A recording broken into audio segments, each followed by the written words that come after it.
Hi everyone, जय भारत। तो super 3000 के कोर्स में आज डे 31 में हम लोग स्टार्ट करने वाले हैं इलेक्ट्रोमैग्नेटिक वेव के ऊपर बहुत सारे डिफरेंट टाइप के प्रॉब्लम। लास्ट लेक्चर जो हम लोग इलेक्ट्रोमैग्नेटिक इंडक्शन के पार्ट 2 में डिस्कस किया था, वहां पर लास्ट क्वेश्चन में शायद आंसर तो सही लाया था हमने, लेकिन जो टिक करने की बात हुई थी वो आंसर टिक करने में सी ऑप्शन के जगह पर हमने ए ऑप्शन टिक कर दिया था। तो उसको आप एक बार अच्छे से देख लेंगे।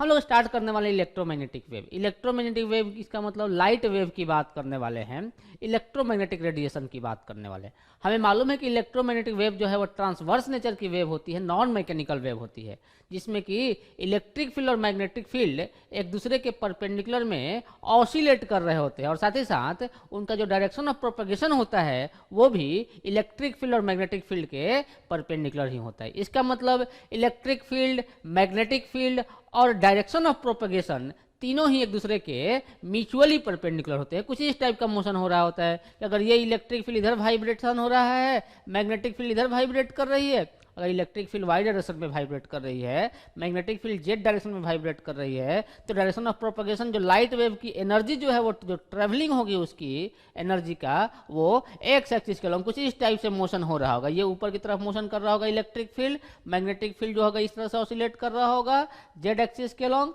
और direction of propagation x axis के अलॉन्ग होगी।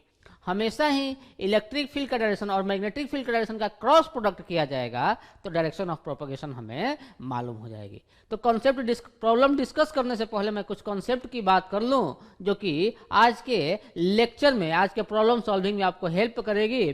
तो सबसे पहले तो हम लोग डिस्कस करते हैं कि क्या क्या कॉन्सेप्ट हमारे पास आ सकती है। एक तो सबसे पहले तो वेव की बात करें, अगर हम लोग किसी भी इलेक्ट्रोमैग्नेटिक वेव की बात करें, किसी भी वेव की बात करें, तो जो वेव इक्वेशन होती है वो कुछ इस टाइप की होती है। वाई ऑफ एक्स टी, मैं ऐसा लिख दूं पहले तो, वाई ऑफ एक्स टी जो होती है, वाई ऑफ एक्स टी का मतलब एक्स और टी स्पेस में ये वेव दी गई है अपने को। टाइम के साथ ये स्पेस की पार्टिकल की पोजीशन वेरी कर रही है टाइम के साथ, और साथ ही साथ डिफरेंट पार्टिकल की बात हो रही है। कुछ इस टाइप की फंक्शन होते हैं। स्टैंडर्ड इक्वेशन की बात करें तो y equal to A sine of k X minus omega T, जहां पर ए जो है पार्टिकल की एम्पलीट्यूड हो सकती है। अगर पार्टिकल वाइब्रेट करे, जैसे मैकेनिकल वेव की बात करेंगे तो पार्टिकल वहां पर वाइब्रेट करेंगे, मीडियम पार्टिकल, तो ए वहां पर उसकी एम्पलीट्यूड हो जाएगी। सिमिलरली हम लोग अगर इलेक्ट्रोमैग्नेटिक वेव की बात करें तो इलेक्ट्रोमैग्नेटिक वेव में पार्टिकल वाइब्रेट नहीं कर रहे होते, इलेक्ट्रिक फील्ड और मैग्नेटिक फील्ड का ऑसिलेशन हो रहा होता है। तो यहाँ पर ए जो है वो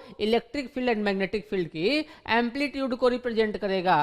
के को हम लोग एंगुलर वेव नंबर बोलते हैं और ओमेगा को एंगुलर वेलोसिटी बोलते हैं, क्लियर, या एंगुलर फ्रीक्वेंसी बोलते हैं। अगर ध्यान दें यहाँ पर तो के की जो इक्वेशन होती है, के की जो वैल्यू होती है, वो के जो होता है वो 2 पाई अपॉन लैम्डा होती है, क्लियर, और ओमेगा जो होती है वो 2 पाई एफ लिख सकते हैं या 2 पाई बाई टी लिख सकते हैं, क्लियर। अगर इलेक्ट्रिक फील्ड और मैग्नेटिक फील्ड के टर्म में लिखा जाए, ध्यान देंगे के X minus omega T, minus sine या प्लस साइन यहाँ पर कोई भी हो सकता है, निगेटिव साइन। अगर वेव एक्स डायरेक्शन में ट्रेवल कर रही है और माइनस साइन लिखा हुआ है के एक्स माइनस ओमेगा टी या omega T minus K x, इसका मतलब वेव जो ट्रेवल कर रही है वो पॉजिटिव एक्स एक्सिस में ट्रेवल कर रही है। और अगर बीच में प्लस लिखा हुआ है के एक्स प्लस ओमेगा टी या ओमेगा टी प्लस के एक्स, तो इसका मतलब वेव जो ट्रेवल कर रही है वो निगेटिव एक्स एक्सिस के अलॉन्ग ट्रेवल कर रही है। निगेटिव साइन किसके लिए? For direction of propagation along, for direction of propagation, direction of propagation along, direction of propagation along positive x axis, positive x axis, positive x axis के along अगर उसका direction of propagation होगा। और plus sign किसके लिए? Direction of propagation is along negative x axis. अगर दोनों का कोफिशिएंट जो है यहाँ पर एक पॉजिटिव कोफिशिएंट, इसका भी कोफिशिएंट पॉजिटिव हो जाए, इसका मतलब वो निगेटिव एक्स एक्सिस के अलॉन्ग ट्रेवल हो रही है। अगर बीच में एक्स दिया गया, अगर वाई दिया गया है तो वाई डायरेक्शन में, जेड दिया गया है तो जेड डायरेक्शन में उसका डायरेक्शन ऑफ प्रोपगेशन है। तो for direction of propagation, for direction of propagation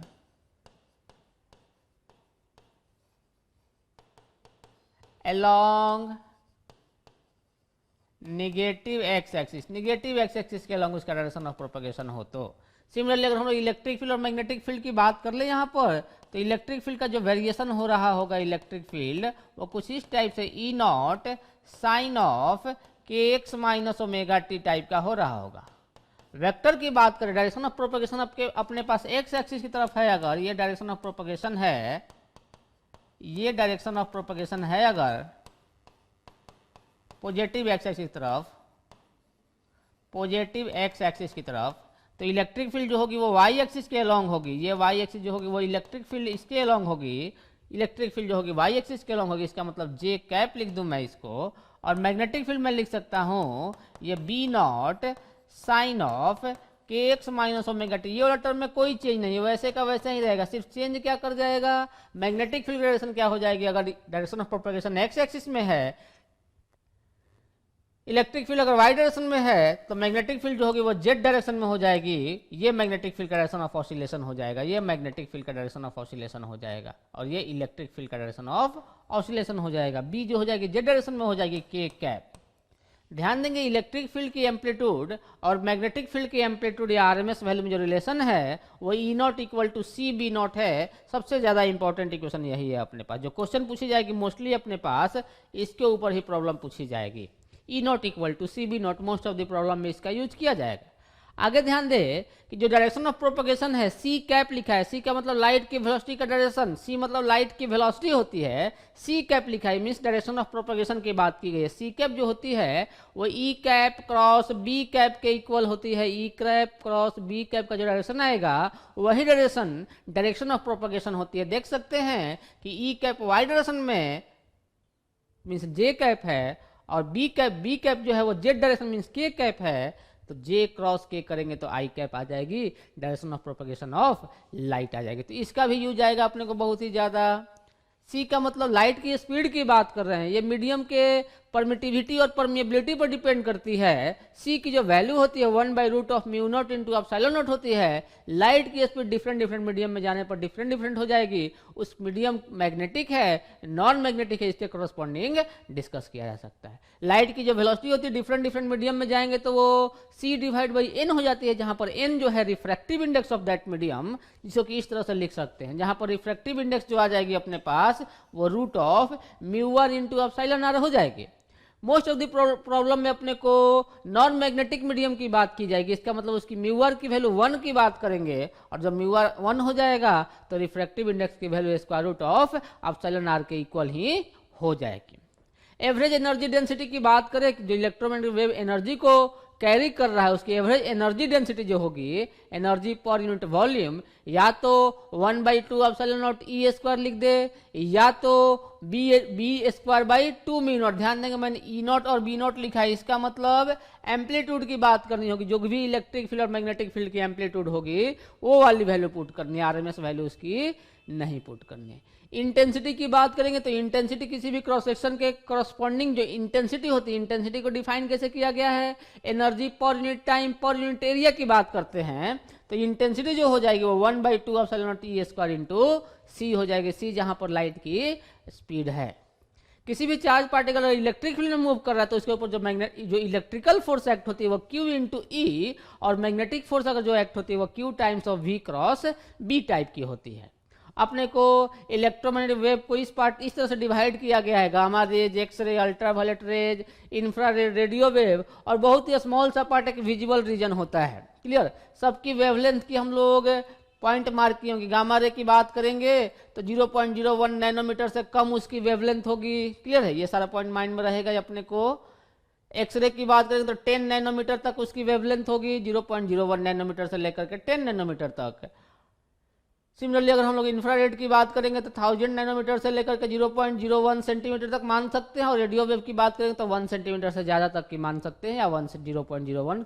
sharply defined boundary नहीं होती है। बाउंड्री जो है इंफ्रारेड रेडियो में या अल्ट्रावायलेट इंफ्रारेड में शार्पली डिफाइंड, या अल्ट्रावायलेट विजिबल में शार्पली डिफाइंड नहीं है। 10 नैनोमीटर से 350 नैनोमीटर तक अल्ट्रावायलेट, और 750 नैनोमीटर से 0.01 सेंटीमीटर तक अगर वेवलेंथ लाई करेगी तो हम लोग मानकर चलेंगे वो इंफ्रारेड रीजन में लाई कर रही है।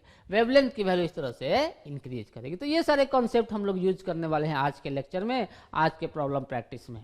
तो स्टार्ट करते हैं हम लोग इसके करस्पॉन्डिंग और भी प्रॉब्लम की बात करते हैं। सबसे फर्स्ट प्रॉब्लम की बात करें कि बोला गया कि for a plane electromagnetic wave the magnetic field at a point X and time T is B दिया गया अपने को, मैग्नेटिक फील्ड दी गई है। ध्यान देंगे मैग्नेटिक फील्ड कैसी दी गई है, मैग्नेटिक फील्ड दी गई है अपने को, ये मैग्नेटिक फील्ड बी नॉट हो गया, ये बी नॉट हो गया, B naught sine of k X plus omega T, के एक्स प्लस ओमेगा टी, यानी कि के एक्स, ध्यान दे कैसा इक्वेशन दिया गया है, B equal to B naught sine of k X plus omega T दिया गया। इसका मतलब ये किधर मूव कर रहा है, डायरेक्शन ऑफ प्रोपगेशन क्या है, सी कैप क्या है, direction of propagation of light क्या है, के एक्स प्लस ओमेगा टी है। इसका मतलब बीच में प्लस आया हुआ है, इसका मतलब क्या समझ में आया अपने को समझ में आया कि ये निगेटिव एक्स एक्सिस में जा रही है, ये माइनस आई कैप है डायरेक्शन ऑफ प्रोपगेशन। और मैग्नेटिक फील्ड किधर है, बी कैप किधर है, बी कैप किधर है, for a plane electromagnetic wave, ध्यान देंगे के कैप दिया गया है, मैग्नेटिक फील्ड के कैप दिया गया है, के कैप का मतलब ये जेड एक्सिस की तरफ है। The instantaneous electric field corresponding to B is, B के कॉरस्पॉन्डिंग इलेक्ट्रिक फील्ड किधर होगी, सिंस अपने को मालूम है कि सी कैप जो होती है वो ई कैप क्रॉस बी कैप होती है, सही है। अब ध्यान दिया जाए सी कैप कितना आया हुआ है, आई कैप आया हुआ, माइनस आई कैप है, और बी जो है के कैप है, तो जे क्रॉस के करेंगे तो आई आएगी, जे क्रॉस के करेंगे तो आई आएगी, तो माइनस जे क्रॉस के कर देते हैं। ध्यान दें यहाँ पर डायरेक्शन ऑफ प्रोपगेशन इधर है, negative x axis, magnetic field इधर है, इलेक्ट्रिक फील्ड अगर नीचे होगी तो ई क्रॉस बी करेंगे तो इधर का डायरेक्शन आएगा क्या, यानी कि इलेक्ट्रिक फील्ड इधर होनी चाहिए, electric field negative Y axis में होनी चाहिए। इससे हमें मालूम हो गया कि ई कैप जो होगा, ई कैप जो होगा वो माइनस ऑफ जे कैप में लाई करेगा, तो ऑप्शन माइनस जे कैप वाला होना चाहिए। कहीं कहीं माइनस जे कैप है क्या, यहाँ भी माइनस जे कैप है, यहाँ प्लस जे कैप है, यहाँ पर के कैप है, यहाँ आई कैप है। आंसर आ गया, कुछ सॉल्व करने की जरूरत ही नहीं है, मैंने आंसर मार्क कर दिया कि ए ऑप्शन होगा। सॉल्व कर लेते हैं, वैल्यू वाइज सॉल्व कर लेते हैं। देखिए अगर यहाँ पर वैल्यू की बात, इलेक्ट्रिक फील्ड की एम्पलीट्यूड फाइंड करनी है, ये वाला टर्म तो वैसे का वैसा ही रहेगा, क्योंकि इलेक्ट्रिक फील्ड की इक्वेशन लिखने जाएंगे तो क्या लिखेंगे, ई not sine of k X plus omega T, वैसे का वैसा ही रहेगा, सिर्फ ई नॉट फाइंड करनी पड़ेगी।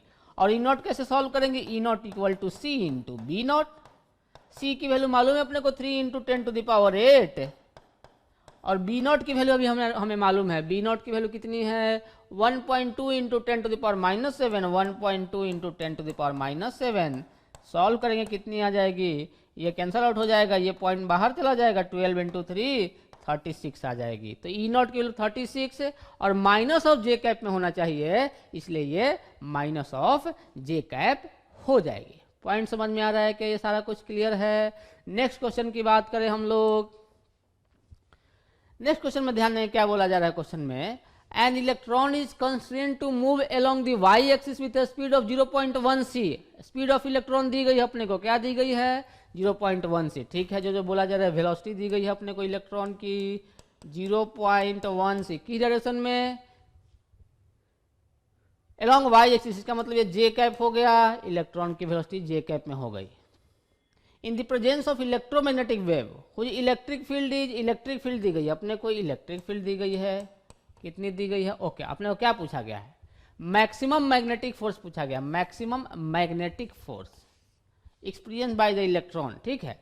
तो इलेक्ट्रिक फील्ड अपने को मैग्नेटिक फील्ड फाइंड करनी पड़ेगी, और मैग्नेटिक फील्ड तो वेरिएबल है, तो मैक्सिमम मैग्नेटिक फोर्स फाइंड करने के लिए, मैक्सिमम मैग्नेटिक फोर्स फाइंड करने के लिए मैक्सिमम मैग्नेटिक फील्ड फाइंड करनी पड़ेगी, यानी कि मैग्नेटिक फील्ड की एम्पलीट्यूड की बात करनी पड़ेगी। सिंस अपने को मालूम है कि since E not equal to C B naught होने वाली है, तो बी नॉट की जो वैल्यू आ जाएगी वो ई नॉट डिवाइड बाई सी के इक्वल आ जाएगी। तो एफ मैक्सिमम जो लिखने जाएंगे, magnetic force F maximum, F B maximum लिखूं मैं इसको, F B maximum, F magnetic maximum ऐसा लिखूं मैं। अगर इसकी मैग्नीट्यूड की मैं बात कर रहा हूं तो क्यू वी बी लिखूंगा। एक्चुअली में जो फोर्स की इक्वेशन होती है वो Q times of V cross B होती है, तो Q times of V cross B, velocity और मैग्नेटिक फील्ड दोनों एक दूसरे के परपेंडिकुलर होंगे क्या। वेलोसिटी जो है वो मैग्नेटिक फील्ड किधर होगी, बताओ मेरे को, मैग्नेटिक फील्ड किधर होगी, ई कैप किधर है, पहले ध्यान दो यहाँ पर ई कैप किधर है, ई कैप जो है वो किधर है, वो तो जे कैप में है। डायरेक्शन ऑफ प्रोपगेशन किधर है, देखो omega T minus K x लिखा गया है, इसका मतलब सी कैप किधर है, वो आई कैप है। तो बी कैप किधर होगा, सिंस मालूम है कि सी कैप किधर है, इधर है, ये सी कैप हो गया, ई कैप किधर है, इधर है, तो बी कैप किधर होगी, ई क्रॉस बी जो होती है सी कैप के इक्वल होती है, इसका मतलब ये के कैप में होगा, ये मालूम हो गया। तो मैग्नेटिक फील्ड और वेलोसिटी वेक्टर दोनों एक दूसरे के परपेंडिकुलर हैं, तो दोनों के बीच का एंगल 90 डिग्री, क्रॉस प्रोडक्ट में साइन 91 हो जाएगी, ये हो जाएगा E into V into B naught. तो ई की वैल्यू कितनी है, इलेक्ट्रॉन ही दिया गया है ना, 1.6 इंटू 10⁻⁻19, वेलोसिटी दी गई है 0.1 सी, इसका मतलब c divide by 10 into B naught कितनी आई हुई है, बी नॉट की value E not by C लिख दूं मैं, E naught divide by C, ये सी से सी गायब हो गया। सॉल्व कर लेते हैं, 1.6 इंटू 10⁻⁻19 इंटू ई नॉट कितना है, 30 दिया गया है, 30 दिया गया है, 30 डिवाइड बाई 10 हो गई। सॉल्व करेंगे ये 4.8 इंटू 10⁻⁻19 जूल, जूल नहीं फोर्स की बात की गई है ना, ये न्यूटन, इतना फोर्स एक्ट हो जाएगा। किस डायरेक्शन में फोर्स एक्ट होगा, ध्यान दिया जाए, इलेक्ट्रॉन दिया गया है अपने को, इलेक्ट्रॉन दिया गया है, इलेक्ट्रॉन किधर जा रहा है, इलेक्ट्रॉन इधर जा रहा है, मैग्नेटिक फील्ड किधर है, बाहर की तरफ, मैग्नेटिक फील्ड बाहर की तरफ। फोर्स की वैल्यू कैसे लिखते हैं, क्यू वी क्रॉस बी, तो वी क्रॉस बी फोर्स इधर आएगा, अगर चार्ज पॉजिटिव होता तो v क्रॉस b के डायरेक्शन में लगता, लेकिन चार्ज निगेटिव है इसलिए फोर्स माइनस आई कैप में लगेगा। ये फोर्स की अगर डायरेक्शन दिखानी होगी तो किधर डायरेक्शन आ जाएगा, direction of force F vector जो होगा, इसका यूनिट वेक्टर किधर होगा, एफ कैप लिख दूं मैं इसको, एफ कैप जो होगा वो किधर होगा, वो F cap minus of I cap के डायरेक्शन में होगा। तो अगर डायरेक्शन में पूछी गई होती तो आंसर बता सकते थे हम लोग, अभी आंसर जो आ जाएगी वो सी ऑप्शन हो जाएगी, 4.8 इंटू 10⁻⁻19 न्यूटन हो जाएगी। क्लियर। नेक्स्ट क्वेश्चन ध्यान दो, डायरेक्शन समझ में आ गया, v क्रॉस b करते इधर आती, लेकिन चार्ज निगेटिव है इसलिए इधर। थर्ड क्वेश्चन की बात करो, थर्ड क्वेश्चन में क्या बोला गया है, electric field of a plane electromagnetic wave is given by, ये इलेक्ट्रिक फील्ड दिया गया है, एक्स कैप वाई कैप दिया गया, इसका मतलब आई कैप और जे कैप लिखा गया है, ये आई कैप और जे कैप लिखा गया है। इलेक्ट्रिक फील्ड किस डायरेक्शन में है, किस डायरेक्शन में, आई cap plus J cap direction में है, इसका मतलब ना तो एक्स एक्सिस तरफ है ना ही Y axis. Okay, direction of propagation किधर है, लाइट वेव किधर ट्रेवल कर रही है, लाइट वेव का जो डायरेक्शन ऑफ प्रोपगेशन सिंस के जेड माइनस ओमेगा टी लिखा गया है, इसका मतलब पहले तो माइनस साइन है, इसका मतलब पॉजिटिव डायरेक्शन में जाएगा, और जेड मेंशन किया गया, इसका मतलब पॉजिटिव जेड एक्सिस में। हमें मालूम है कि सी कैप जो है वो किस डायरेक्शन में है, वो जेड एक्सिस की तरफ, पॉजिटिव जेड एक्सिस, इसका मतलब के कैप। इलेक्ट्रिक फील्ड की बात करें, अब ध्यान दिया जाए, अब ध्यान दिया, डायग्राम से मैं समझाता हूं, आपको समझेंगे। ये अपने पास एक्स एक्सिस, ये अपने पास वाई एक्सिस, और इसके perpendicular Z axis, perpendicular Z axis, इसका मतलब डायरेक्शन ऑफ प्रोपगेशन बाहर की तरफ है, ये सी कैप है, ये सी कैप है, जेड एक्सिस, ये सी कैप है। इलेक्ट्रिक फील्ड किधर है, इलेक्ट्रिक फील्ड किधर है, इसके परपेंडिकुलर होना चाहिए, है किधर वो, इसके परपेंडिकुलर ही है सर, वो कहीं आई cap plus J cap direction में, इसका मतलब कहीं इस डायरेक्शन में है। ये इलेक्ट्रिक फील्ड है, ई कैप किस डायरेक्शन में आएगा, ये I cap plus J cap by √2, मैं यूनिट वेक्टर लिख देता हूं मैं। अपने को क्या फाइंड करना है, मैग्नेटिक फील्ड बताना है, तो मैग्नेटिक फील्ड इसके भी परपेंडिकुलर होगा, यानी कि इसी प्लेन में लाई करेगा, लेकिन इसके परपेंडिकुलर। अपने को मालूम है कि ई क्रॉस बी करेंगे, ई कैप क्रॉस बी कैप करेंगे तो सी कैप आना चाहिए, तो सी कैप तो बाहर की तरफ, तो ई कैप क्रॉस बी कैप जो होना चाहिए इसके परपेंडिकुलर, कहीं इस डायरेक्शन में बी कैप होना चाहिए, बी कैप जो होना चाहिए कहीं इस डायरेक्शन में होना चाहिए। ऑप्शन से चेक कर सकते हैं, देखिए बी कैप का कंपोनेंट ब्रेक करेंगे अगर हम लोग, बी कैप का कंपोनेंट, तो आई कंपोनेंट निगेटिव आएगा और वाई कंपोनेंट पॉजिटिव आएगा, इसका मतलब minus I cap plus of J cap type का आना चाहिए, माइनस आई cap plus J cap type का आना चाहिए। तो माइनस आई कैप, यही ऑप्शन सिर्फ है, और तो कोई ऑप्शन है ही नहीं।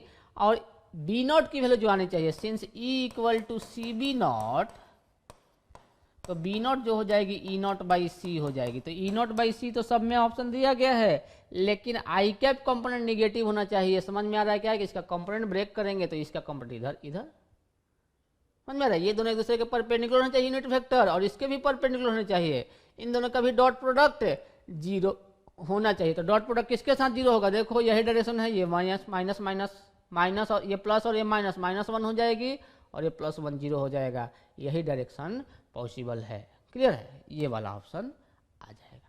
थर्ड क्वेश्चन नंबर हो जाएगा। सिंपल सा प्रॉब्लम है, बहुत ही ईजी क्वेश्चन था।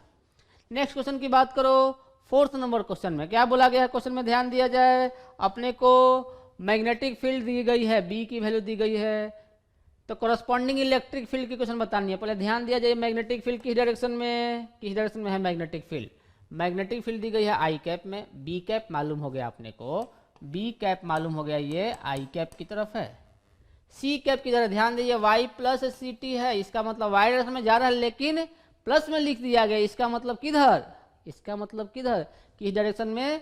निगेटिव डायरेक्शन में। इसका मतलब सी कैप किधर हो गया? ये माइनस ऑफ जे कैप हो गया। ये समझ में आया क्या अपने को? सिंस जो अपने को इक्वेशन दी गई है इसमें y प्लस सी टी है तो y है, इसका मतलब y डायरेक्शन, प्लस लिख दिया गया बीच में, इसका मतलब निगेटिव y डायरेक्शन। तो सी कैप जो हो गई माइनस ऑफ जे कैप हो गई। अपने को मालूम है कि ई कैप क्रॉस बी कैप करेंगे अगर हम लोग तो ये सी कैप आनी चाहिए, ये एक्स एक्सिस, ये वाई एक्सिस और ये जेड एक्सिस। ध्यान दो, इधर बी कैप है, इधर सी कैप है, तो ई क्रॉस बी, अगर ई को मैं मानूं कि जेड की तरफ है तो ई क्रॉस बी करूंगा तो ऊपर आ जाएगा। ई अगर अंदर की तरफ मानूं माइनस ऑफ के कैप की तरफ तो ई क्रॉस बी करूंगा तो सी कैप नीचे की तरफ आ जाएगा। मालूम हो गया कि ई कैप जो होगा वो माइनस ऑफ के कैप में होगा। ऐसे भी सोच सकते हैं हम लोग, आई जे के, सी कैप जो है माइनस जे कैप में, इसका मतलब माइनस आना चाहिए। आई की तरफ है बी तो ई क्रॉस बी करेंगे तो प्लस जे आएगा, के क्रॉस आई करेंगे तो माइनस के क्रॉस आई करेंगे तो जे आ जाएगा, तो माइनस के क्रॉस आई, इसका मतलब माइनस के कैप में होगा। तो इलेक्ट्रिक फील्ड मालूम हो गई माइनस के कैप में आएगी। सारा ऑप्शन माइनस के कैप में ही दिया, सारा ऑप्शन के कैप में दिया गया है। ये माइनस में नहीं दिया गया, ये ऑप्शन नहीं होगा। ये माइनस में दिया गया, ये हो सकता है। ये माइनस में नहीं दिया गया, ये नहीं हो सकता है। ये माइनस में दिया गया, ये हो सकता है। अब इन दोनों की बात करें, ये दोनों तो सब सेम है। अब अपने को एम्पलीट्यूड की बात करनी पड़ेगी। Since E equal to C B not होती है तो सी की 3 इंटू 10 टू द पावर 8 हो गई और बी नॉट कितना है? ये 3 इंटू 10 टू द पावर -8 है। ये एक दूसरे को खा जाएंगे, ये 9 आ जाएगी। तो अपने को आंसर क्या आ जाएगा? -9 sine 200 pi into Y plus C T into k cap. K cap क्यों आया? माइनस के कैप एक्चुअली में है 9 तो उसकी एम्पलीट्यूड है। ऑप्शन डी अपने पास आ जाएगी। क्लियर है? नेक्स्ट प्रॉब्लम की बात करें हम लोग, क्वेश्चन नंबर 5 में ध्यान देंगे क्या बोला गया है। ए प्लेन इलेक्ट्रोमैग्नेटिक वेव है, फ्रीक्वेंसी इतना दिया गया, फ्रीक्वेंसी उसकी दी गई है और एनर्जी डेंसिटी दी गई है। एनर्जी डेंसिटी का मतलब एनर्जी पर यूनिट वॉल्यूम दी गई है, कितनी? du बाई dv की बात की गई है। ये एवरेज वैल्यू कितनी दी गई है? ये 1.02 इंटू 10 टू द पावर -8 दी गई है। The amplitude of magnetic field, since ध्यान दे कि एनर्जी डेंसिटी होती कितनी है? एनर्जी डेंसिटी आपको याद है क्या? du बाई dv की एवरेज वैल्यू या तो लिख सकते हैं 1/2 of epsilon naught E naught square, या इसी को लिख सकते हैं B naught square divided by 2 mu भी लिख सकते हैं, ऐसा भी लिख सकते हैं। तो ये वैल्यू पुट कर दे। अपने को क्या चाहिए? मैग्नेटिक फील्ड का एम्पलीट्यूड, इसका मतलब बी नॉट चाहिए। इसको पुट कर देता हूं मैं, B naught square divided by 2 mu naught. Solve कर लेते हैं यहाँ से। बी नॉट स्क्वायर जो हो जाएगी ये 2 into mu not into 1.02 into 10 to the power -8। Value solve कर लेता हूँ इसको मैं। बी नॉट स्क्वायर जो हो जाएगी अपने पास ये 2, म्यू नॉट की वैल्यू क्या होगी? 4 pi into 10 to the power -7 into 1.02 into 10 to the power -8। B square कितनी आ गई देखो? 8 पाई हो गया, 8 पाई हो गया तो 8 pi into 1.02 into 10 to the power -15 हो जाएगा। तो 10 टू द पावर -15 हो गया। इसको और भी सिंप्लीफाई कर लेता हूँ। B naught square equal to 8 pi, इसको 10.2 लिख देता हूँ इंटू 10 टू द पावर -16 लिख देता हूँ। सॉल्व करेंगे तो बी नॉट की जो वैल्यू आ जाएगी ये 160 नैनो टेस्ला के अप्रॉक्स वैल्यू आ जाएगी। आप सॉल्व कर लेंगे, ये वैल्यू इतनी ही आएगी, 160 नैनो टेस्ला के लगभग में आ जाएगी, वैल्यू सॉल्व करने आ जाएगी, सिंपल सा कैलकुलेशन है। 10.2 इंटू 8 पाई कितना आएगा 3.14, 3.14 इंटू 8 कर देता हूँ 2 3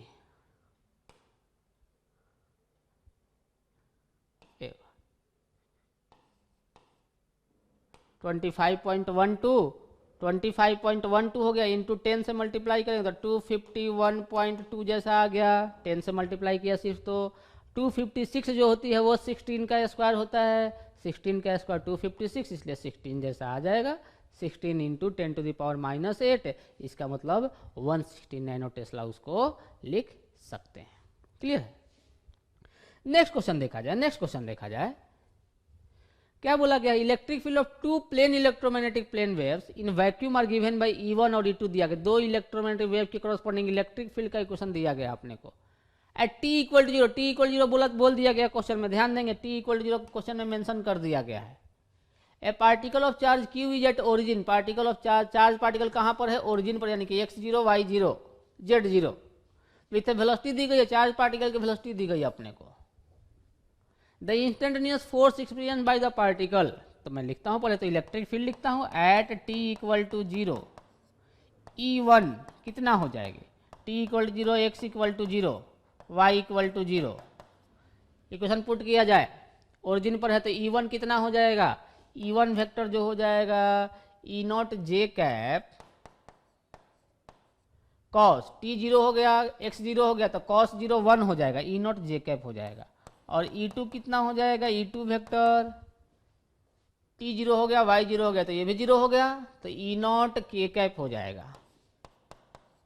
कौन सी फोर्स पूछी गई, नेट फोर्स की बात की जा रही है। तो सिंस इलेक्ट्रिक फील्ड है, इलेक्ट्रोमैग्नेटिक वेव दिया गया, इसका मतलब मैग्नेटिक फील्ड भी होगी। मैग्नेटिक फील्ड फर्स्ट के कॉरस्पॉन्डिंग लिखा जाए B1 वेक्टर, B1 = क्या लिखेंगे, B1 की वैल्यू लिखेंगे E0 डिवाइडेड बाई C लिखेंगे।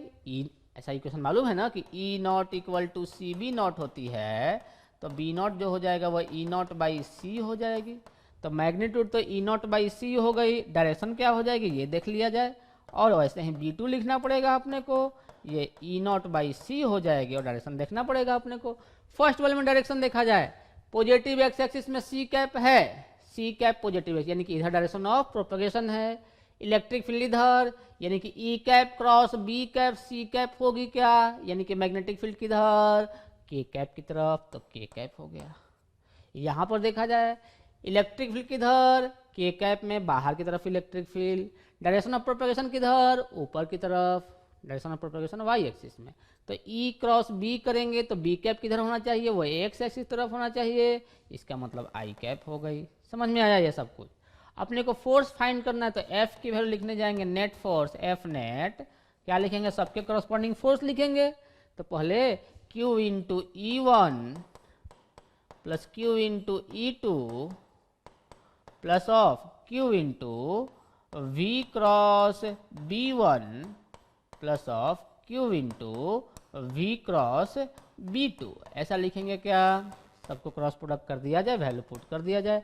Q सब में है, Q कॉमन ले लिया मैंने, तो इलेक्ट्रिक फील्ड E1 लिखने जाएंगे तो E0 j कैप लिखेंगे, प्लस ऑफ E2 की बात करेंगे E0 k कैप लिखेंगे, plus of V cross B1, V की वैल्यू कितनी है 0.8 C into J cap cross B1 plus B2 हो जाएगा। B1 कितना है, वो E0 बाई C है, E0 बाई C है, direction k cap, plus B2 किधर है, वो E0 by C I cap में है।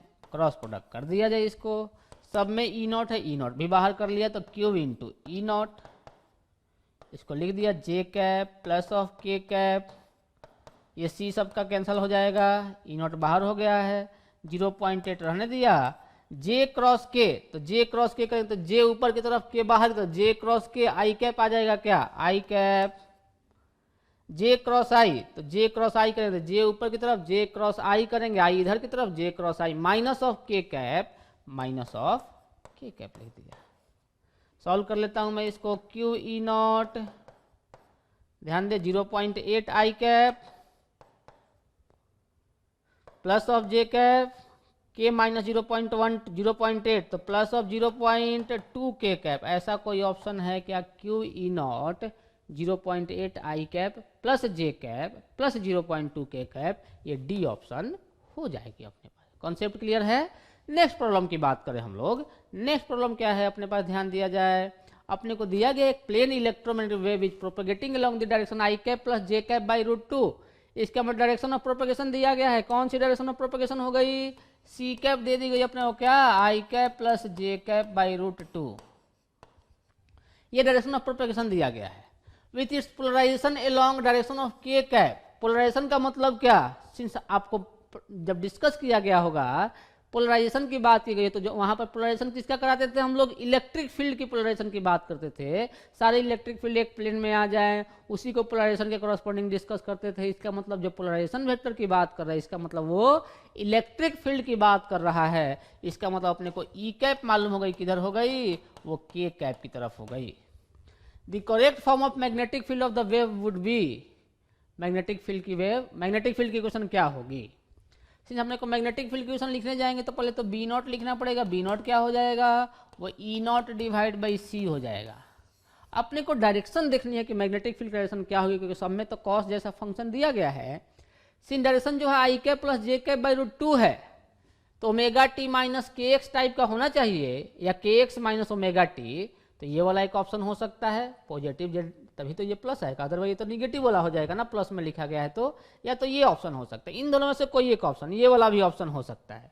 अब बात करनी पड़ेगी कि मैग्नेटिक फील्ड होगी किधर। ध्यान देंगे, इलेक्ट्रिक फील्ड के कैप में है तो मैग्नेटिक फील्ड तो हो ही नहीं सकता, इसका मतलब ये ऑप्शन नहीं होगा।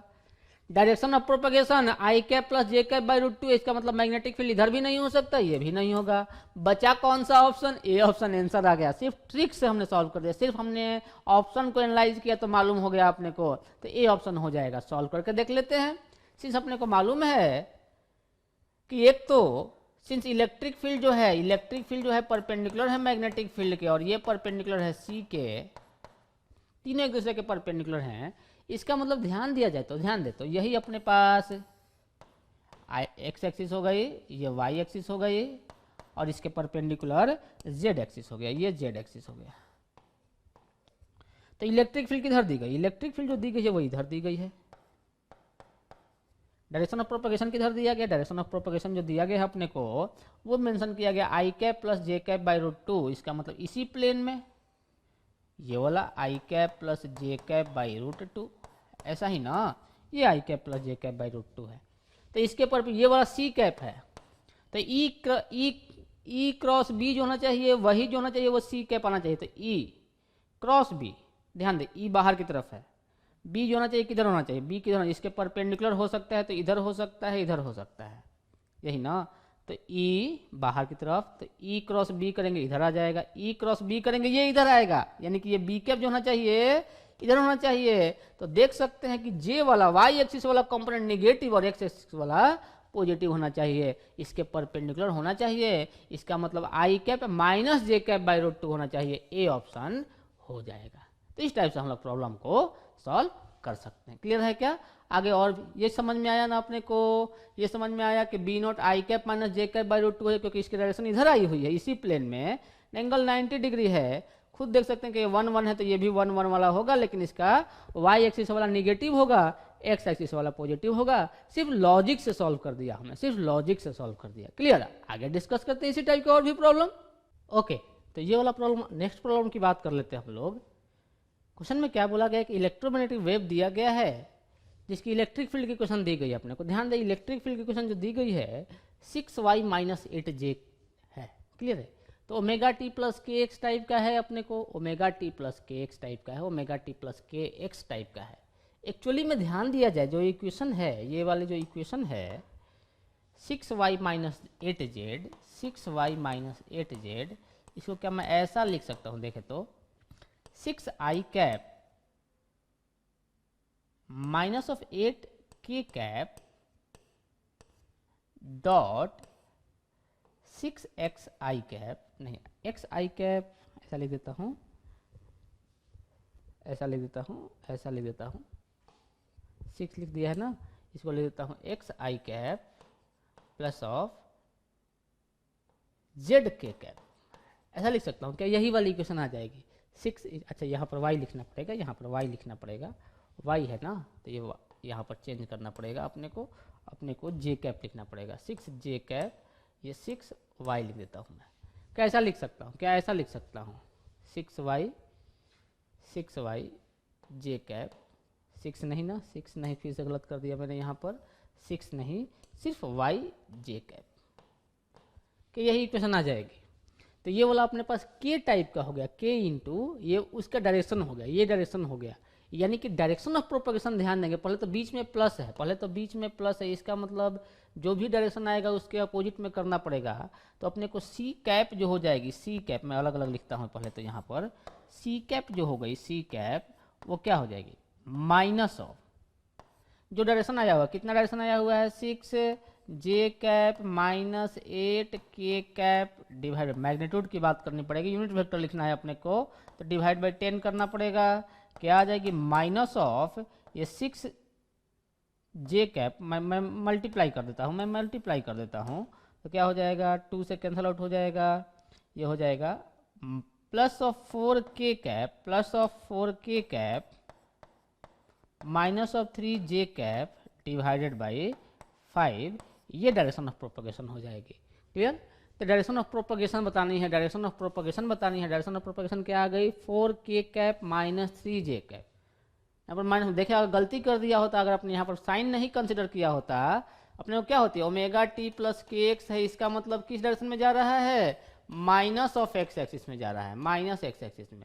और omega T minus K x होता तो बोलते कि ये प्लस एक्स एक्सिस में जा रहा है, यही ना। तो यहाँ पर प्लस में लिखा गया, इसका मतलब जो भी डायरेक्शन है उसके अपोजिट में जा रहा है। यहाँ पर जो डायरेक्शन आ रही है, तो डायरेक्शन क्या आ जाएगा अपने पास? Option -3 J cap plus of 4 K cap divided by 5 answer आ जाएगी। क्लियर? ये पॉइंट माइंड में रखेंगे आप। नेक्स्ट क्वेश्चन की बात करें हम लोग, अपने को जो इलेक्ट्रिक फील्ड की इक्वेशन दी गई है वह स्टैंडिंग वेव की टाइप की दी गई है, स्टैंडिंग वेव या स्टेशनरी वेव इसको बोलते हैं, उस टाइप की दी गई है। तो पहले इसको हम लोग ब्रेक कर लेते हैं। अपने को cos A into cos B का फॉर्मूला मालूम है, या 2 cos A into cos B का भी फॉर्मूला मालूम है, उसी टाइप से हम लोग अप्लाई कर देते हैं। तो इलेक्ट्रिक फील्ड जो दी गई है अपने को, पहले मैं क्या लिख लेता हूँ कि cos kz into cos omega T की बात करता हूँ 2 टाइम्स मल्टीप्लाई करके, 2 cos A into cos B का फॉर्मूला लिखता हूँ। Two cos A into cos B कब आता है? 2 cos A into cos B, तो cos C minus cos D type का कर देता हूँ। तो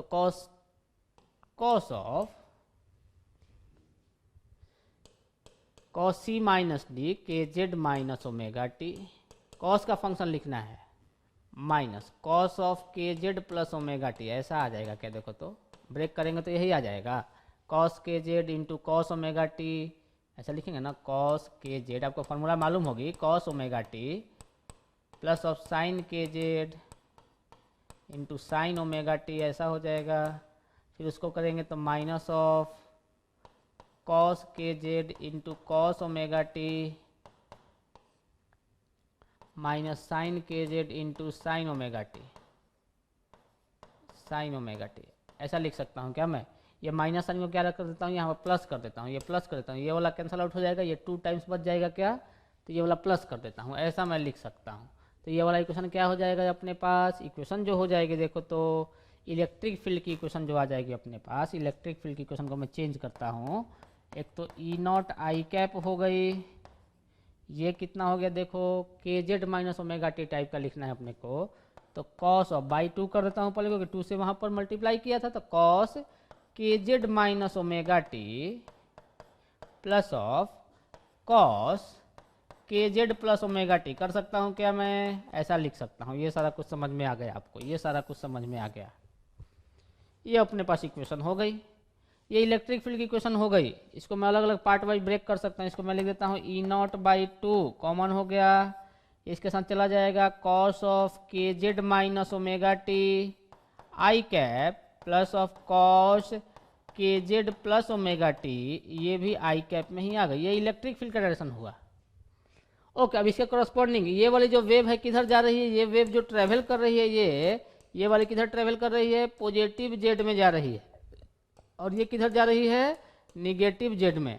तो मैग्नेटिक फील्ड लिखने जाएंगे तो मैग्नेटिक फील्ड क्या आएगी, बी इक्वल टू, पहले तो ई नॉट है, E not equal to C B not होती है, तो ई नॉट को जगह पर हम लोग सी बी नॉट लिख दिया पहले तो बी नॉट क्या हो जाएगी, ई नॉट बाई सी हो जाएगी, बी नॉट की वैल्यू क्या हो जाएगी, ई नॉट बाई सी हो जाएगी, बी नॉट की value E not by C put कर देता हूँ, अभी अभी ऐसे ही पुट करता हूँ, बी नॉट ही लिखता हूँ, चलो बी नॉट लिख देता हूँ मैं, बी नॉट ये क्या हो जाएगा, कॉस का फंक्शन है, ये ध्यान दो, कॉस का फंक्शन, डायरेक्शन ऑफ प्रोपेगेशन के कैप है, ध्यान दिया जाए, इसका डायरेक्शन ऑफ प्रोपेगेशन इस फर्स्ट पार्ट के लिए के कैप में है, के कैप में है, और इलेक्ट्रिक फील्ड किधर है, आई कैप में है, आई क्रॉस बी, यानी कि इलेक्ट्रिक फील्ड आई कैप में है, इलेक्ट्रिक फील्ड आई कैप में है, ये ई कैप है, और direction of propagation Z cap में है, के कैप में है, ये direction of propagation C cap, तो ई क्रॉस बी करेंगे, ई क्रॉस बी, बी किधर होना चाहिए, ई क्रॉस बी करेंगे तो सी कैप आएगा, क्या ई क्रॉस बी करेंगे तो सी कैप आएगा,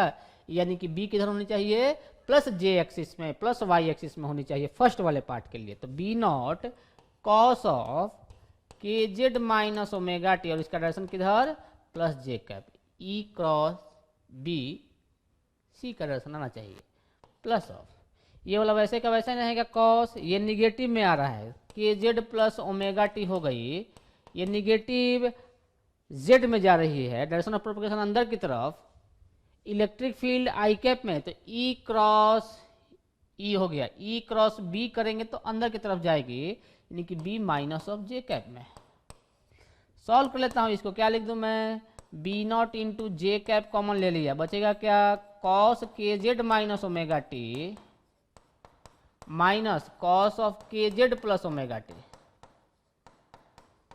सॉल्व कर लो इसको मैं, इसको सॉल्व कर लिया जाए, क्या हो जाएगा, B nought into J cap, ये ब्रेक कर देता हूँ, cos A minus B type का कर देता हूँ, तो cos K Z into cos omega T plus sine K Z into sine omega T minus cos K Z into cos omega T, cos A minus cos A plus cos B apply कर रहा हूँ, plus of sine K Z into sine omega T, minus sign आता है और minus एक पहले से है, ये वाला कैंसल आउट हो जाएगा, बचेगा क्या, two B nought J cap into sine K Z into sine of omega T, ऐसा फंक्शन आएगा।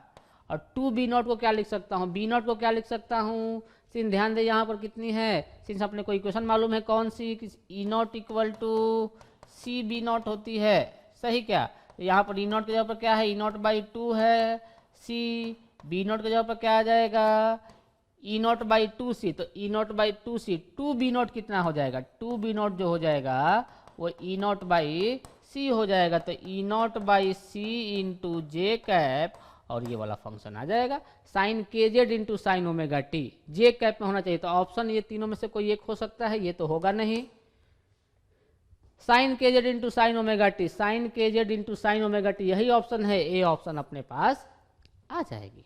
क्लियर। नेक्स्ट क्वेश्चन की बात करो, सिंपल सा क्वेश्चन था ये भी, क्वेश्चन नंबर 10 की बात करें, क्या बोला गया, एक प्लेन इलेक्ट्रोमैग्नेटिक वेव दी गई है अपने को, फ्रीक्वेंसी उसकी 50 मेगाहर्ट्ज दी गई है, travels in free space along the positive x direction, ठीक है, अपने को क्या मालूम हो गई कि सी कैप किधर है, आई कैप के along, at a particular point in space and time, electric field की मैग्नीट्यूड दी गई, इलेक्ट्रिक फील्ड किधर दी गई है, इलेक्ट्रिक फील्ड दी गई अपने को ई कैप, वो जे कैप में दी गई है, तो corresponding magnetic field since E equal to C B not होती है, तो ई नॉट कितना दिया गया है 6.3, मैग्नीट्यूड की मैं बात कर रहा हूँ 3 इंटू 10 टू द पावर 8 हो गई, into V naught, B naught B naught B naught B naught, ये बी नॉट ना, इंटू बी नॉट, तो बी नॉट की वैल्यू क्या आ जाएगी 2.1 इंटू 10 टू द पावर -8, ये बी नॉट की वैल्यू आ जाएगी टेस्ला में, डायरेक्शन किधर आएगा, ई क्रॉस बी जो होती है जे सी कैप होती है, तो ये हो गया एक्स एक्सिस, ये हो गया वाई एक्सिस, और ये हो गया जेड एक्सिस, इलेक्ट्रिक फील्ड इधर है, डायरेक्शन ऑफ प्रोपगेशन इधर है, तो E cross B C cap यानी कि मैग्नेटिक फील्ड के कैप में होनी चाहिए, तो मैग्नेटिक फील्ड जो होनी चाहिए वो 2.1 इंटू 10 टू द पावर -8 के कैप। सॉल्व करने की जरूरत नहीं थी क्योंकि ऑप्शन में डायरेक्टली 2.1 तो यही दिया गया है, यही ऑप्शन हो सकता था। क्लियर। नेक्स्ट क्वेश्चन की बात करें हम लोग, क्वेश्चन नंबर 11 को ध्यान से देखा जाए, the mean intensity of radiation की बात की जा रही, इंटेंसिटी की बात की जा रही। इंटेंसिटी का फॉर्मूला मालूम है क्या? इंटेंसिटी जो होती है वो 1/2 epsilon nought E square into C होती है, या इसी को लिखा था हमने, इंटेंसिटी की ही जो वैल्यू होती है वो B naught square divide by 2 mu naught होती है। इंटेंसिटी दी गई है अपने को करस्पॉन्डिंग मैग्नेटिक फील्ड बतानी है, आरएमएस वैल्यू बतानी है उसकी, आरएमएस वैल्यू, ध्यान देंगे आरएमएस वैल्यू। ये एम्पलीट्यूड है, क्या आरएमएस के टर्म में लिख सकते हैं? सिंस मालूम है कि बी आरएमएस जो लिखेंगे हम लोग वो बी नॉट बाई √2 लिखेंगे, क्योंकि वो साइनोसोडल टाइप की वैरी करती है। साइनोसोडल एसएचएम के लिए एसी करंट में हम लोग डिस्कस कर चुके हैं कि आरएमएस और पीक में क्या रिलेशन होती है। तो बी आरएमएस की वैल्यू वहां पुट कर देते हैं, तो आई की वैल्यू क्या हो जाएगी? बी नॉट की वैल्यू पुट कर देते हैं 1/2 म्यू नॉट, और बी नॉट की वैल्यू को B √2 times of B RMS रख दूं क्या? इसका स्क्वायर हो गया। बी नॉट की वैल्यू को √2 times B RMS equal to B naught by √2 होती है, √2 times of B RMS put कर दिया। आई की वैल्यू दी गई अपने को कितनी? 10⁸ इक्वल टू 1/2 म्यू नॉट, ये 2 और ये बी आरएमएस का स्क्वायर हो गया, ये 2 गायब हो गया। क्या बी आरएमएस स्क्वायर की वैल्यू मालूम हो जाएगी? कितनी हो जाएगी? 10⁸ इंटू म्यू, म्यू का मतलब 4 पाई इंटू 10⁻⁻⁷, इसका मतलब क्या हो गया? 40 इंटू 40 पाई हो जाएगी ना, 40 पाई हो जाएगी, 40 पाई हो जाएगी, सब कुछ सही लिखा है ना, 40 पाई हो जाएगी। B RMS square B naught square by 2 mu लिखा है। RMS value of corresponding magnetic field की आरएमएस वैल्यू बतानी है अपने को। बी आरएमएस स्क्वायर कितना हो गया? 10⁻10 हो गया वो, तो 40 पाई हो गई। 40 पाई का मतलब कितना? ये अप्रॉक्सीमेटली 120 हो गई। तो बी आरएमएस कितना आ जाएगा? बी आरएमएस की value approximately square root of 120 के लगभग में आ जाएगी 40 पाई लिख देता हूँ उसको मैं, 40 पाई ही लिख देता हूँ, 40 पाई, तो 120 यानी कि 11 पॉइंट समथिंग आ जाएगी, 11 पॉइंट सम टेस्ला आ जाएगा, 11.1 टेस्ला जैसा लिख देता हूँ मैं। तो इसकी वैल्यू अपने को मालूम हो जाएगी। क्या? करस्पॉन्डिंग मैग्नेटिक फील्ड पूछा गया है, मीन इंटेंसिटी पूछी गई है। Average intensity of radiation on the surface of sun is about 10⁸ watt per metre square. Intensity दी गई है अपने को 1/2 एप्सिलॉन। अच्छा, सी से मल्टीप्लाई करना भूल गया था मैं, ध्यान देंगे, यहाँ से सब कुछ गलत किया है अभी हमने। वैल्यू पुट करेंगे, ये सी से मल्टीप्लाई करना तो अभी रह गया ना, ये सी रहेगा। इंटेंसिटी की वैल्यू अपने को बी नॉट की वैल्यू बी आरएमएस के टर्म में पुट करनी है, तो क्या हो गई? इंटेंसिटी जो हो गई बी नॉट की वैल्यू को √2 times of B RMS put कर दिया, तो आ गई B RMS square into C divide by mu naught. अब सब कुछ वैल्यू मालूम है, 10⁸ equal to B RMS square into C 3 into 10⁸, mu naught 4 pi into 10⁻⁻⁷। ये इसको गायब कर दिया, बचेगा क्या? B RMS equal to 4 pi by 3 into 10⁻⁻⁷। तो बी आरएमएस जो आ जाएगी वह स्क्वायर रूट ऑफ 40, इसको लिख देता हूँ 4 पाई बाई 3 30 इंटू 10⁻⁻³ बाहर आ जाएगा। ये 4 पाई, इसका मतलब ये वाली वैल्यू कितनी आएगी? देखो तो 4 पाई रूट ऑफ 4 इंटू 3 के अप्रॉक्स लिख दिया, डिवाइड बाई 30 इंटू 10⁻⁻³ जैसा लिख दिया, 2.5 कर दिया। तो अप्रॉक्सीमेटली ये किसके ऑर्डर में आ जाएगा? 10⁻⁻⁴ के ऑर्डर में आ जाएगा, क्योंकि रूट ऑफ 1/2.5 है, ऐसा ना है, ऐसा है 1/4 डिवाइडेड बाई 10 का रूट इंटू 10⁻³ 0.4 जैसा है। तो ये अप्रॉक्सीमेटली इसका ऑर्डर क्या आएगा? 10⁻⁻⁴ का ऑर्डर आएगा। क्लोजेस्ट टू अपने को सिर्फ अप्रॉक्स वैल्यू ही बतानी है, ऑप्शन डी हो जाएगा अपने पास। क्लियर है? तो इस टाइप से प्रॉब्लम को हम लोग सॉल्व कर सकते हैं। नेक्स्ट क्वेश्चन की बात करें हम लोग, क्वेश्चन में क्या बोला गया है कि इलेक्ट्रोमैग्नेटिक वेव दिया गया जिसकी इंटेंसिटी दी गई है 50 watt per metre square. Enters in a medium of refractive index N, एक मीडियम में वो इंटर कर रहा है, मीडियम में इंटर करेगा तो क्या होगा, उसकी वेलोसिटी चेंज कर जाएगी, वेलोसिटी की वैल्यू चेंज कर जाएगी, स्पीड चेंज कर जाएगी विदाउट एनी लॉस, कोई लॉस नहीं हो रहा है। ध्यान दें क्वेश्चन में क्या बोला है, कोई लॉस नहीं हो रहा है। लॉस नहीं हो रहा है इसका मतलब पावर की वैल्यू भी उतनी ही है, इसका मतलब एनर्जी उतना ही है, इसका मतलब इंटेंसिटी भी उतना ही है। तो इंटेंसिटी जो वैक्यूम में लिखते हैं कितना लिखते हैं, 1/2 epsilon nought E square into C, और यही मीडियम में लिखने जाएंगे तो क्या लिखेंगे, 1/2 एप्सिलॉन के जगह पर कुछ एप्सिलॉन हो जाएगी, इंटू ई की वैल्यू कुछ चेंज हो जाएगी, ये E1 था ये E2 हो गई, E2 स्क्वायर इंटू वी जैसा हो जाएगा। सही ना, ऐसा ही लिखेंगे ना। ओके, एप्सिलॉन की वैल्यू को एप्सिलॉन नॉट इंटू आर लिख सकते हैं, epsilon naught into epsilon R लिख सकते हैं। अपने को क्या फाइंड करना है, ratio of magnitude of electric field and ratio of magnitude of magnetic field. पहले में क्या लिखना है, E1 डिवाइड बाई E2 का रेशियो क्या होगा, फिर B1 बाई B2 का रेशियो क्या होगा। E1 बाई E2 मालूम हो जाएगी तो B1 बाई B2 भी सिंपली मालूम हो जाएगी।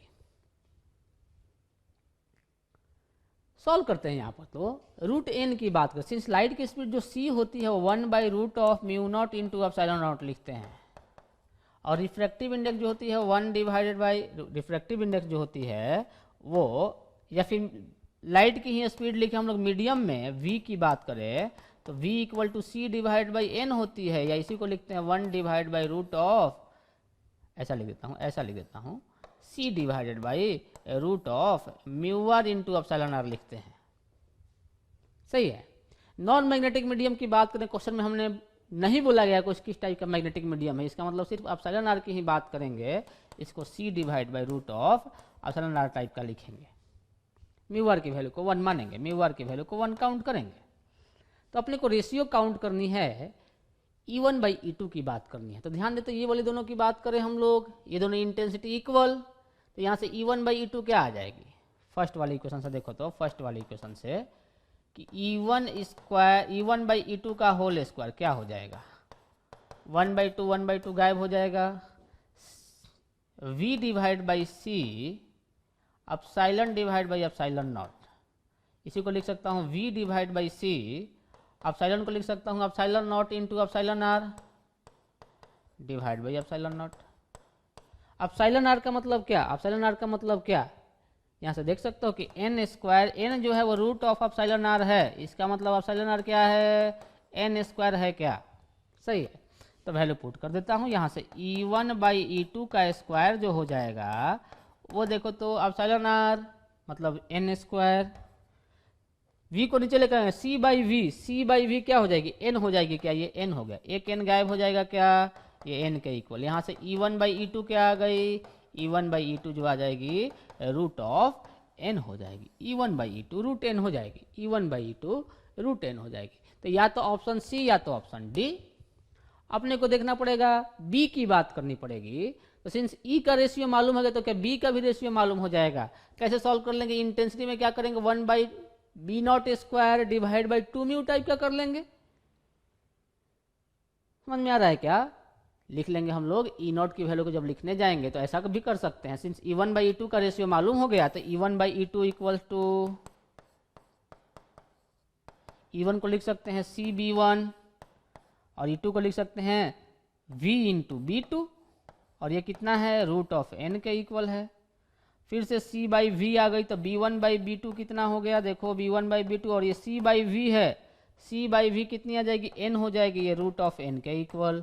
तो यहाँ से B1 बाई B2 क्या हो गई, मीडियम में चला गया इसलिए यहाँ पर v लिख दिया था, रूट n बाई n, इसका मतलब 1 बाई रूट n हो जाएगी। ऑप्शन क्या आ जाएगी अपने पास, रूट n और 1 by root n, option C हो जाएगी, ये वाला ऑप्शन नहीं होगा। तो इस टाइप से प्रॉब्लम को सॉल्व कर सकते हैं। क्लियर, आगे और भी प्रॉब्लम डिस्कस करते हैं हम लोग। तो ओके, इस प्रॉब्लम की बात करते हैं हम लोग। अपने को ये रेडिएशन दी गई है और उसकी वेवलेंथ की बात की गई है। तो जब मैंने लास्ट में स्टेटमेंट लिखा था, इस वाले की बात करते हैं हम लोग। क्या ध्यान दिया जाए, अपने को मालूम है कि गामा रेज की एनर्जी सबसे ज़्यादा होती है, डायरेक्टली सॉल्व कर सकते हैं। गामा रेज की एनर्जी सबसे ज़्यादा होती है, इसका मतलब उसकी वेवलेंथ सबसे कम होगी। सबसे ऑप्शन में जो दिया गया है, सिंस ये इसी पर नहीं जाए, आप डायरेक्टली ऑप्शन में देखें तो ऑप्शन में क्या बोला गया है, अपने को गामा रेज की एनर्जी सबसे ज़्यादा होती है यानी कि उसकी वेवलेंथ सबसे कम होगी, 10⁻⁻15 इसी का होना चाहिए। सेकंड का बी का सेकंड होना चाहिए। बी का सेकंड किस में है? बी का फर्स्ट इसमें दिया गया है, बी का थर्ड इसमें दिया गया है, बी का सेकंड इसमें भी, बी का सेकंड इसमें भी। सी और डी में से कोई अब एक हो सकता है। दो ऑप्शन मेरे को एलिमिनेट हो गए। आगे बना है, मालूम है कि गामा रे से ज़्यादा, गामा रे से जस्ट कम एनर्जी एक्सरे की होती है, एक्सरे से ज़्यादा एनर्जी गामा रेज की होती है। क्लियर? तो एक्सरे की वेवलेंथ जो होनी चाहिए इससे भी कम होनी, एक्सरे की वेवलेंथ गामा रे से थोड़ी से ज़्यादा होनी चाहिए। तो उससे ज़्यादा कौन सा दिया गया? 10⁻⁻10 दिया गया, यानी कि डी का थर्ड वाला ऑप्शन होना चाहिए। तो डी का थर्ड कौन सा दिया गया है?